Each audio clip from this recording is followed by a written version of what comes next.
9 de setembro de 1966 Bosch, ABC Television, noite de sexta-feira, horário nobre. Um novo show estreia, The Green Hornet.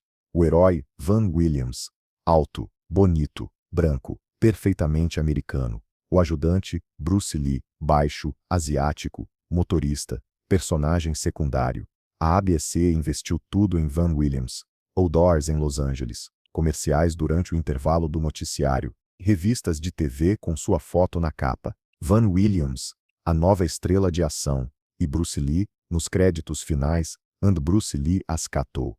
Pequeno, discreto, esquecível, ninguém esperava nada dele. Apenas um coadjuvante, apenas um motorista que sabia Kung Fu, apenas mais um rosto asiático fazendo movimentos exóticos.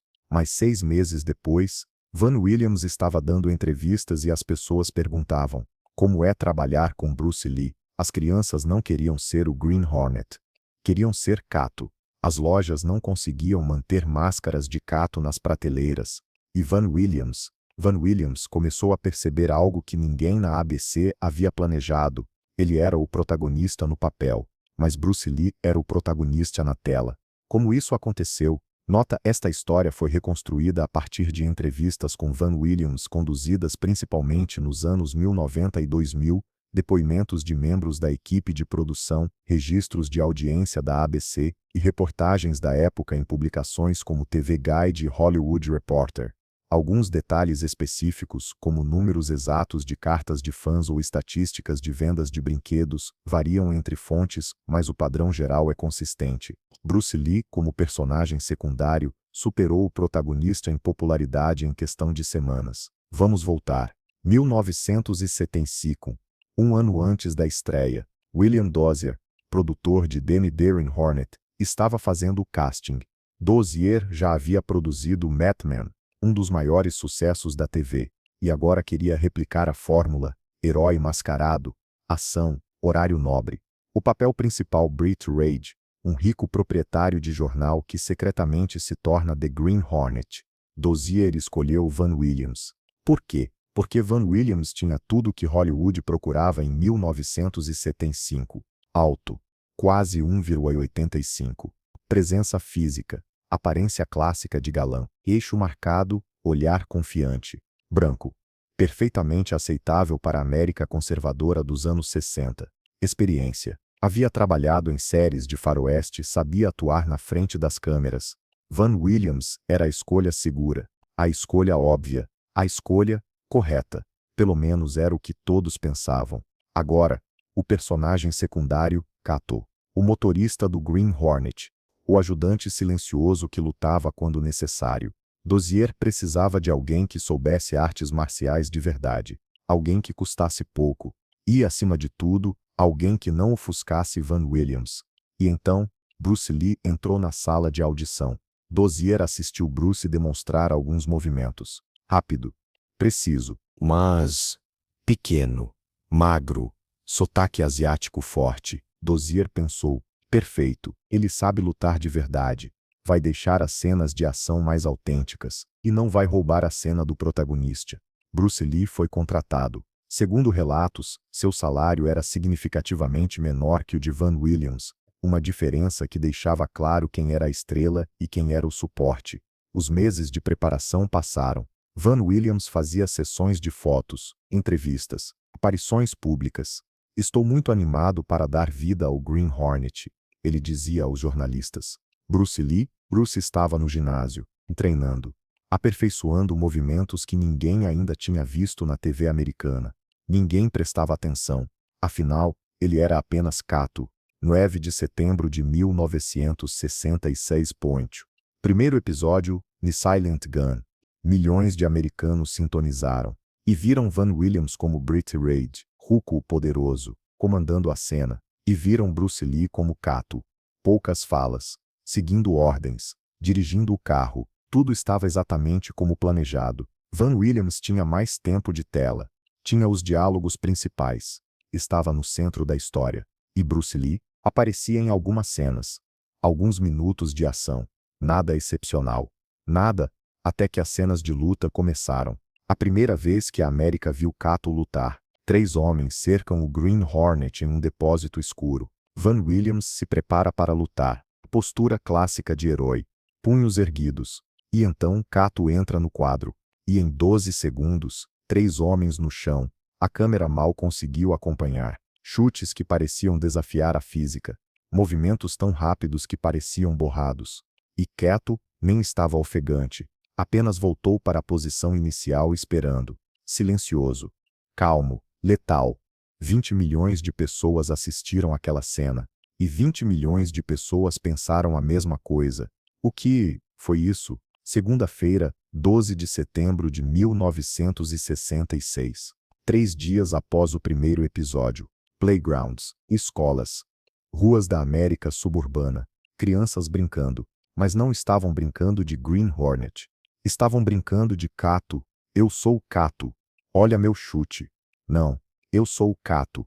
Você pode ser o Green Hornet, mas eu não quero ser o Green Hornet. Kato é mais legal. Os pais começaram a notar. Os professores começaram a comentar entre si. E a ABC começou a receber telefonemas. Não reclamações. Perguntas. Quando Kato vai aparecer mais? Quem é o ator que faz Kato? Vai ter brinquedos do Kato? 2 semanas depois. ABC Television. Departamento de correspondência de fãs. Cartas chegando. Centenas. Depois milhares. Um assistente de produção começou a separar pilha para Van Williams pequena, pilha para Bruce Lee enorme. O assistente chamou seu supervisor. Senhor, acho que há algo errado com a contagem. Por quê? Bruce Lee está recebendo muito mais cartas. Quanto mais?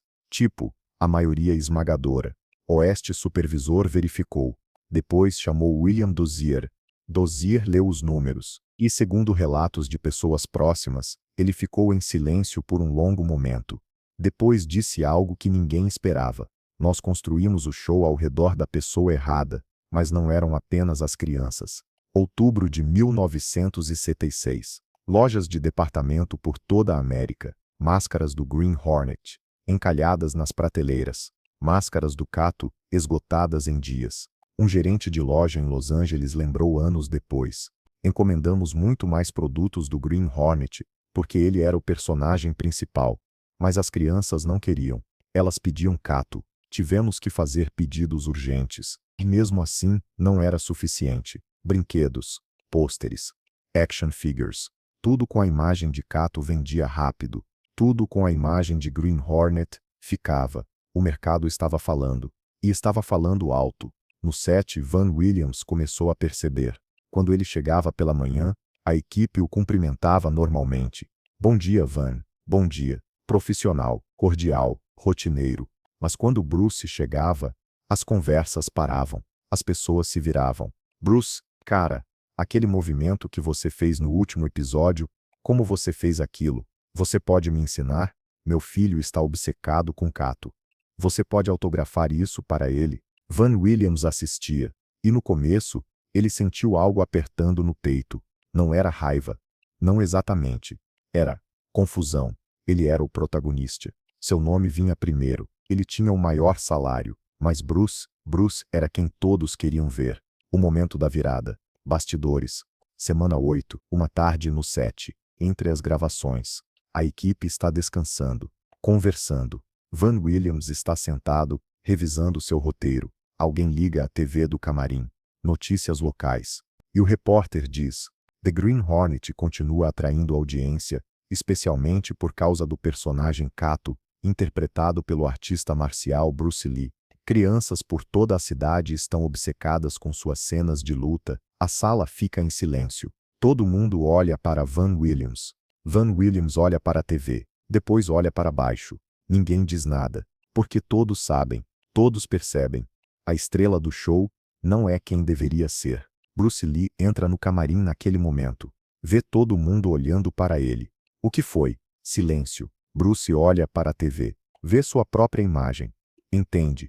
Desculpa, Van. Bruce diz baixinho. Van Williams levanta a cabeça. E pela primeira vez, sorri. Não se desculpe, Bruce. Você está apenas fazendo o seu trabalho. Muito bem. Mas o sorriso não alcança seus olhos. E naquele momento, todo mundo no set sabe, a dinâmica mudou. E não há volta. Van Williams disse anos depois em entrevista. Nas primeiras semanas meu ego sofreu. Claro, eu era o cara principal, mas então comecei a assistir Bruce trabalhar de verdade, a observá-lo, e percebi ele não estava apenas atuando, ele estava sendo, eu decorava falas. Bruce incorporava cada movimento como se fosse filosofia. Não era apenas Kung Fu, era arte. E eu era apenas um ator fazendo meu trabalho. A mídia começou a mudar o tom. Setembro, Van Williams, a nova estrela de ação da televisão. Outubro, The Green Hornet, tem uma arma secreta Kato. Novembro, quem é Bruce Lee? E por que todo mundo está falando dele? Dezembro, publicações começaram a estampar Bruce Lee nas capas com chamadas como o fenômeno inesperado de The Green Hornet. A ABC estava em pânico silencioso, porque tinham um problema que não podiam resolver. O show foi construído ao redor de Van Williams. Os contratos estavam assinados. A estrutura narrativa estava definida. Van Williams era o Green Hornet.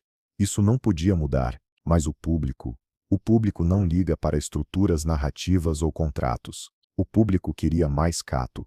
Então a ABC fez o que podia. Não podiam mudar quem era o protagonista, mas podiam ajustar o tempo de tela. Episódios iniciais, Bruce tinha talvez 2 a 3 minutos de cenas de ação. Episódios do meio da temporada aumentaram para cerca de 5 a 7 minutos. Episódios finais, Bruce estava presente em quase metade do episódio. As cenas de luta foram estendidas. Kato ganhou mais momentos silenciosos de impacto, olhares, posturas, presença, e os números de audiência responderam positivamente. Sempre que Bruce estava mais tempo na tela, a audiência se mantinha mais engajada. Por que Bruce Lee causou esse impacto? 3 razões, 3 cenas para entender. Razão 1, velocidade, algo nunca visto. Episódio 4, cena de luta em um armazém. 5 homens atacam Kato. A câmera está em velocidade normal. Bruce se move, e na edição, o diretor percebe os movimentos estão borrados. Não dá para usar isso, o editor diz. Por quê? Porque parece que pulamos frames. Vai parecer erro técnico. Eles chamam o diretor de fotografia. Temos que filmar Bruce em câmera mais lenta. É a única forma de capturar os movimentos. Então refazem a cena. Desta vez, câmera em velocidade ligeiramente reduzida. Bruce se move. Agora dá para ver. Chutes, bloqueios, golpes, tudo em sequência fluida e impossível. O editor assiste à filmagem e sussurra. Meu Deus, ele realmente se move assim? Um membro da equipe que estava presente naquele dia lembrou. Bruce Lee foi a primeira pessoa que filmamos que precisava de ajuste de câmera não para parecer mais rápido, mas para ser visível. Isso nunca tinha acontecido antes na TV. A América nunca tinha visto artes marciais reais. Cowboys lutavam devagar. Detetives davam socos teatrais. Bruce Lee se movia como física aplicada. E o público ficou hipnotizado. Razão 2. Mistério. O perigo silencioso. Episódio 9. Uma cena sem luta. Green Hornet e Kato entram em uma sala cheia de criminosos. Green Hornet fala, ameaça, negocia. Kato apenas fica parado atrás dele, sem falar, sem se mover, apenas observando. Os criminosos olham para o Green Hornet. Depois olham para Kato. E você vê nos olhos deles medo. Não do homem que está falando, do homem que está em silêncio. Porque Kato não precisa falar. Sua presença diz tudo. Eu não quero lutar. Mas se você me forçar, vai se arrepender. Uma criança assistindo em casa vira para a mãe. Mãe, por que Kato não fala? Não sei, querido. Eu acho que é porque ele não precisa. Ele é perigoso demais para precisar. Mistério. Kato era misterioso. E mistério é magnético. Razão 3. Presença. O fogo que não se ensina. Episódio 15. Bastidores. Van Williams e Bruce Lee esperando para gravar.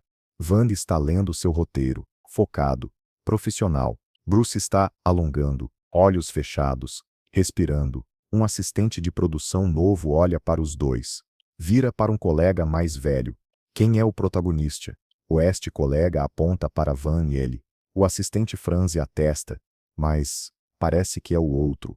Por quê? Não sei. Só parece. O colega mais velho ri. Todo mundo sente isso. Bruce tem algo. Não sei explicar. Mas quando ele está na sala, você sabe, presença. Van Williams tinha talento, tinha preparo, tinha profissionalismo, mas Bruce Lee tinha fogo. E fogo não se ensina, fogo não se compra, fogo simplesmente existe. E quando existe, todos veem. A equipe técnica enfrentava desafios únicos ao filmar Bruce. Um cinegrafista lembrou anos depois: com Van, eu sabia exatamente onde posicionar a câmera. Ele seguia as marcas, fazia os movimentos planejados. Com Bruce, era imprevisível. Ele seguia a coreografia, mas acrescentava coisas, improvisava, e tínhamos que estar prontos para capturar. Porque se perdêssemos, ele não repetia igual. Cada tomada era única. Episódio 18, Maze in the Hole. Uma grande cena de luta. Green Hornet e Kato lado a lado. Durante o ensaio, tudo corre bem, mas na hora de gravar, Bruce acelera. Os dublês tentam acompanhar. Não conseguem. Um dublê sai do quadro, levanta a mão. Para. O que foi? Eu não consigo acompanhar. Ele é rápido demais. Eu vou me machucar. O diretor olha para Bruce. Bruce, você pode ir mais devagar? Bruce pensa. Depois responde. Posso. Mas vai parecer falso. Van Williams, que está assistindo, diz. Deixa ele ir na velocidade dele. A gente ajusta o resto. E ajustaram. Trouxeram dublês com mais experiência. Ajustaram a coreografia. E a cena ficou incrível. Mas Van Williams lembrou desse momento décadas depois. Naquele dia percebi, eu estava tentando fazer Bruce se encaixar no show.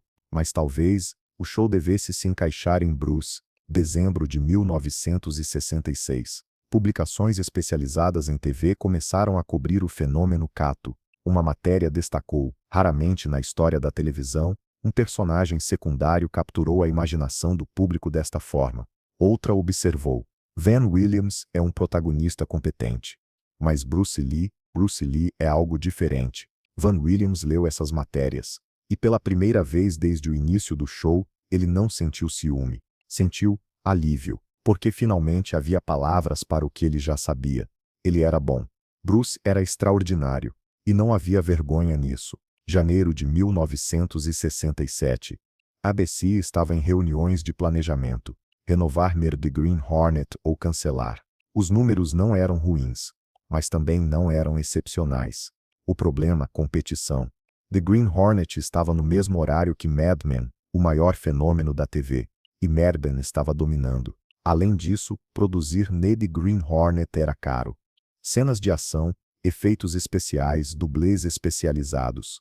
Os executivos fizeram as contas e chegaram a uma conclusão. O custo não justificava a audiência.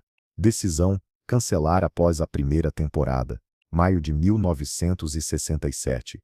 26 episódios. Uma temporada. Van Williams recebeu a notícia com sentimentos mistos. Foi uma boa experiência, ele disse à imprensa na época. Mas todas as coisas têm seu tempo. Bruce Lee, por outro lado, estava preocupado. The Green Hornet era sua principal fonte de renda. Agora, teria que encontrar outro trabalho. Ele ligou para Linda naquela noite. O show acabou. E agora? Não sei. Talvez eu volte para Hong Kong. E foi o que ele fez.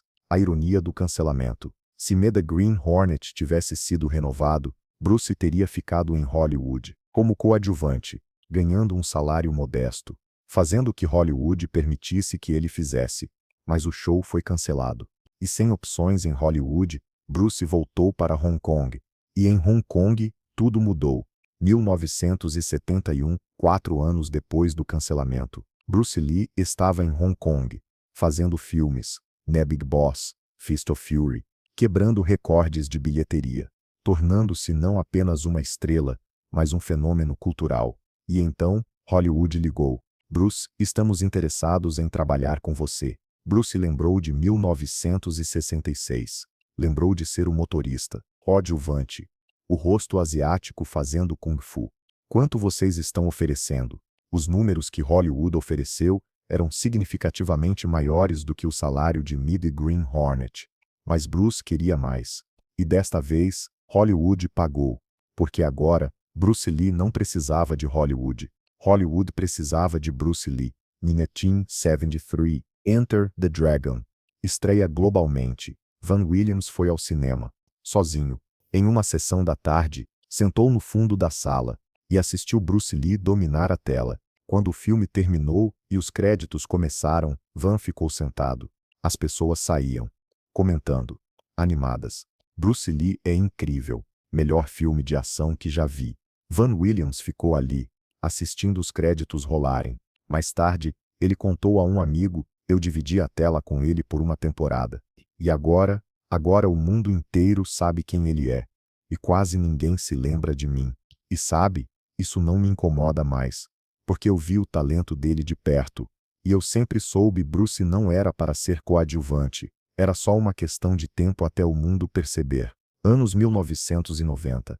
2 décadas após a morte de Bruce Lee, Van Williams dava entrevistas ocasionalmente. E sempre perguntavam sobre Bruce. Van, como foi trabalhar com Bruce Lee? E Van Williams sempre respondia com a mesma humildade. Foi uma honra. Eu tive o privilégio de estar ao lado dele quando ele estava começando. Eu era o protagonista no papel.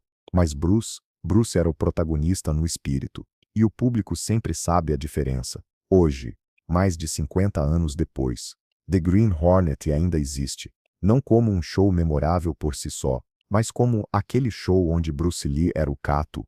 Clipes das cenas de Kato no YouTube. Milhões de visualizações. Clipes das cenas do Green Hornet sozinho. Alguns milhares. A diferença diz tudo. Porque The Green Hornet ensinou Hollywood uma lição que a indústria continua esquecendo. Você pode gastar milhões construindo alguém como estrela. Pode colocar o rosto em outdoors, capas de revista, comerciais de TV. Mas se alguém na tela tem algo que você não pode fabricar, presença verdadeira, fogo nos olhos, talento que transcende o roteiro, o público vai escolher essa pessoa. Não importa se ela está em primeiro ou segundo plano. Não importa se o nome dela vem no final dos créditos. O brilho não pode ser escondido. Van Williams era o protagonista. Bruce Lee era o motorista. Mas 6 meses depois do primeiro episódio, as crianças brincavam de Kato. As lojas vendiam máscaras de Kato. As cartas chegavam para Bruce Lee. Porque Hollywood pode decidir quem é a estrela no contrato, mas o público decide quem brilha na tela. E em 1976, pela primeira vez na televisão americana, um personagem secundário asiático brilhou mais forte do que o herói branco que deveria ser o centro de tudo. E o sistema aprendeu, ou deveria ter aprendido, algo fundamental. Talento real não pede licença. Não espera ser escolhido. Simplesmente aparece. E quando aparece, nada pode escondê-lo. Então a verdadeira pergunta não é: por que Bruce Lee superou Van Williams? A verdadeira pergunta é: como o sistema achava que poderia controlar quem o público amaria? A pergunta para você: em que área da sua vida você está escolhendo a opção menos segura em vez da opção com fogo? No trabalho, contratando quem tem o melhor currículo, ou quem tem a centelha? Nos relacionamentos, ficando com quem faz sentido no papel, ou quem faz seu coração acelerar? Nos projetos seguindo o plano testado, ou arriscando na ideia que te tira o sono? Em 1966, Hollywood escolheu Van Williams, seguro, previsível, confiável, uma escolha certa, e perdeu a chance de construir algo ao redor de Bruce Lee. Não porque Van Williams fosse ruim, mas porque Bruce Lee tinha fogo. E fogo sempre encontra um caminho de brilhar. Não importa quantas portas você feche, o público sempre abre a janela. Fim.